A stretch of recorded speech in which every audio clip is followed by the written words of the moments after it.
Hello，大家好，我係總統大師。今日睇到個新聞呢，真係自己睇到我都心噏啊！呢個新聞就係關於呢個美國咯，有兩夫婦兩公婆啦，就將自己嘅女呢，係咪5歲嘅女呢整死咗，跟住又攞鹽嚟醃住佢。呢兩夫婦咧，我睇到佢面相咧係點樣咧？佢個嘴唇好薄嘅呢個，所以我講嘴唇薄咧，佢就屬於薄情嘅，有冇？嘴唇薄嘅薄情，咁啊兩公婆都係咁嘅，嘴唇都薄情嘅。咁我睇佢個女人咧，係咪佢隻眼咧個眼珠特別細？眼珠特別細係表示咩咧？心好狠毒。總之眼越細咧，佢就越狠毒啊！眼珠越大咧，佢就越善良啊！你自己睇下啦嚇，分析俾你聽。跟住佢嘅耳仔咧有少少反角嘅，反角好勝。跟住佢呢度位露骨嘅，冇乜肉嘅。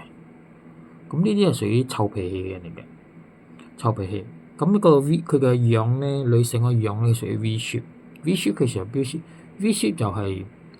V shape 嘅人咧，其實做策劃諗計就獨橋嘅，同埋就唔顧家嘅。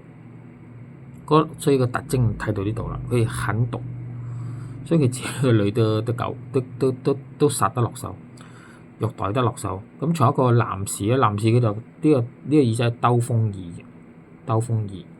咁個嘴唇亦都係薄嘅喎，佢嘴唇薄嘅，所以薄情。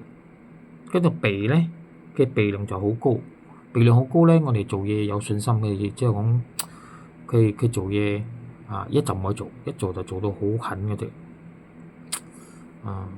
所以你哋諗下，一個人其實佢做某一啲事啦，其實個面相咧係會突出好多啲特徵嘅。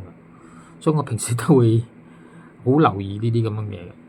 咁你哋自己睇下嗰種相樣，我 share 俾你哋睇你哋睇咗，希望你哋學得到我所講嗰啲精髓啦，分享俾你哋，俾你哋自己係自己去學少少啦，學嚟特別識睇人啦。OK，如果你覺得好咧，我講得好嘅咧，俾個 like 我，或者打個1字，好冇？大家互動下，下次見。